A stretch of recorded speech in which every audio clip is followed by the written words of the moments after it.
890 का स्टॉप, 916, 920 के लक्ष्य। बैंक्स बहेती साहब के लड़ाक में भी थे, लेकिन वैरायटी लाने के लिए बीपीसीएल एक सेल कॉल के तौर पे इस रेंज पे। 337 का स्टॉप, 323 के टारगेट्स, ये सारे आज के प्रेफर्ड ट्रेड्स हैं। और कुछ एक्यूमुलेट करने का मनो पोजिशनली तो वो है एक्साइड इंडस्ट्रीज। मयूरेश मानते हैं 170 का स्टॉप लगाइए, 210 तक की कर रहा है तैयारी। और चलिए अब जरा फोकस कर लिया जाए उन दोनों दिग्गज रिजल्ट्स पे। इन्फोसिस आया था थर्सडे शाम को बाजार बंद होने के बाद, और सैटरडे को आया एचडीएफसी बैंक। तो जो पहले आया था उससे शुरू कर देते हैं। इन्फी आज चर्चा में सबसे ज्यादा वही चल रहा है। हर्षदा, इन्फोसिस सब कह रहे हैं बहुत डिसअपॉइंटमेंट, बहुत खराब परफॉर्मेंस एक्चुअली आशीष। Q4 में तो दबाव देखने को मिला ही है, लेकिन साथ ही जो कंपनी गाइडेंस देती है वो भी काफी ज्यादा खराब निकल कर आ रहा है। अब Q4 में क्या हुआ है उसके साथ शुरुआत करते हैं। डॉलर रेवेन्यू आप देखिएगा 2.25% तक का डिक्लाइन देखने को मिला है। अनुमान था 1.33% के आसपास का आंकड़ा देखा जाएगा। ये रुपी रेवेन्यू में भी हमने देखा है, उम्मीद से काफी खराब प्रदर्शन कंपनी ने पोस्ट किया है, लेकिन बाजार देखता है कांस्टेंट करेंसी के आंकड़े पर। ये मार्जिन्स की तस्वीर आपके सामने आती हुई 21.5% का मार्जिन 21% पर आ गया। साथ ही साथ EBITDA पर प्रेशर, प्रॉफिट में प्रेशर, लेकिन कांस्टेंट करेंसी ग्रोथ देखिए, जहां पर एक्सपेक्टेशन थी कि ये म्यूटेड रहेगा, 0.4 से 0.45% का अनुमान था, उसके सामने -3.2% constant currency revenue growth company ने पोस्ट की है। तो यहीं पर सबसे पहले वो खराब प्रदर्शन देखने को मिला। और ध्यान रखिएगा, ये जो Q1 FY21 का आंकड़ा था वो -2% का था। Q4 FY20 ये पोस्ट कोविड की जो इंस्टेंट इमीडिएट क्वार्टर्स थे उसके बाद सबसे खराब प्रदर्शन दरअसल इन्फोसिस ने पेश किया है। अब आते हैं गाइडेंस के आंकड़े पर। FY24 के लिए अनुमान बाजार यही लगा रहा था कि करीब 21 से 23% तक की revenue growth company, margin growth company anticipate करती हुई दिखाई देगी। ये रेवेन्यू, चलिए रेवेन्यू ग्रोथ पर आते हैं। FY23 में क्या डिलीवर हुआ? 15.4% तक की ग्रोथ, जहां पर एक्सपेक्टेशन थी 16 to 16.5% तक की ग्रोथ। ये गाइड किया था कंपनी ने, और लगातार हमने ये नोटिस किया था FY23 में हर क्वार्टर के साथ कंपनी ने अपने गाइडेंस को बढ़ाया था, लेकिन Q4 के हिट के साथ ये साल हम 15.4% तक की रेवेन्यू ग्रोथ पर ही जाकर छोड़ रहे हैं। तो वहां पर डिसअपॉइंटमेंट आती हुई दिखाई दी।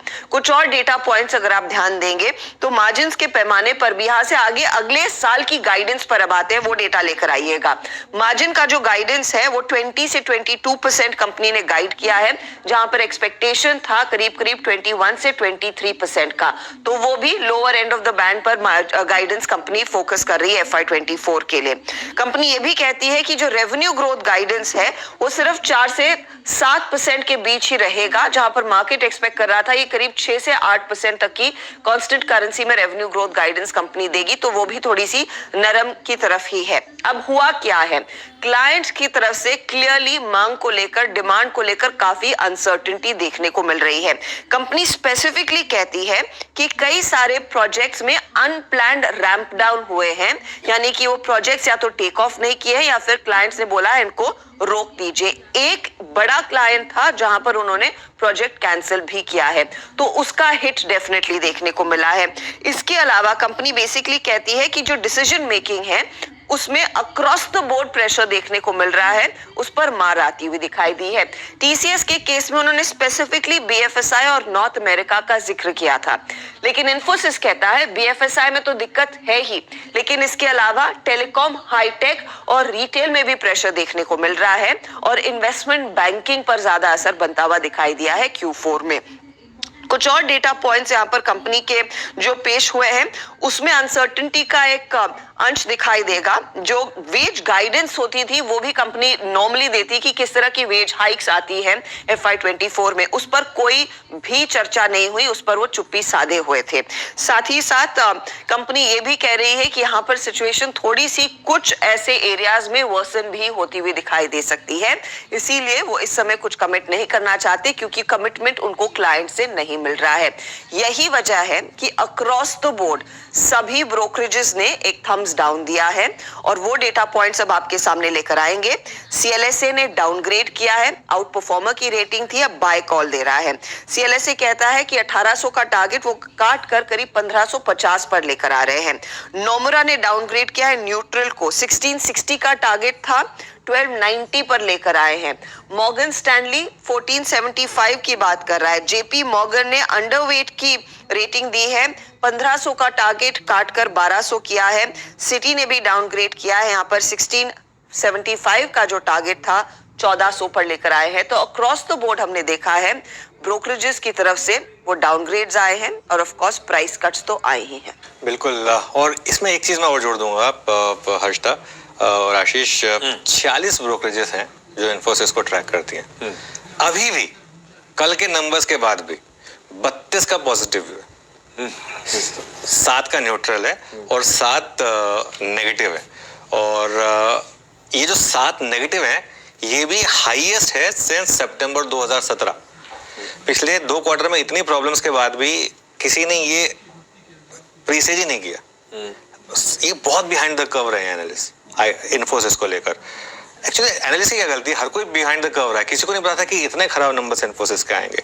आप इन्फोसिस में ओवरवेट का अंदाजा लगाइए, जैसे मैं कह रहा हूँ कि 70% ब्रोकरेजेस अभी भी पॉजिटिव है इन्फोसिस पर, और IT में अभी भी सबसे ऊपर आंकड़ा है, अभी भी कंसेंसस में सबसे ज्यादा ऊपर इन्फोसिस है।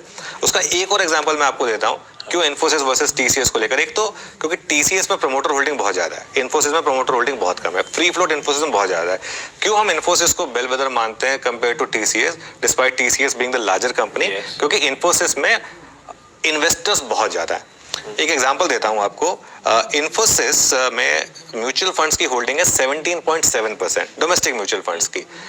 TCS में वो कितनी है? 3.3%। FIIs की होल्डिंग इन्फोसिस में कितनी है? 36%। TCS में कितनी है? 12%।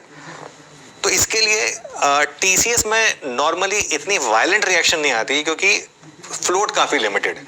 इन्फोसिस में रिएक्शन जो आती है वो बहुत वायलेंट आती है इस चीज को लेकर, और इसके लिए ये आज इन्फोसिस में मुझे लग रहा है कि आज काफी वायलेंट रिएक्शन के लिए तैयार है, क्योंकि अभी भी स्ट्रीट जो है ना एक तरीके से अपने आप को प्रिपेयर नहीं कर पाया था कि नंबर्स इस तरीके खराब आ सकते हैं। कोविड से कुछ टाइम के बाद इन्फोसिस 550 रुपए में था, तो 550 से रैली हुई थी 2000 तक के करीब गया था, और 2000 से करेक्ट होकर आ गया करीब 1380 पर।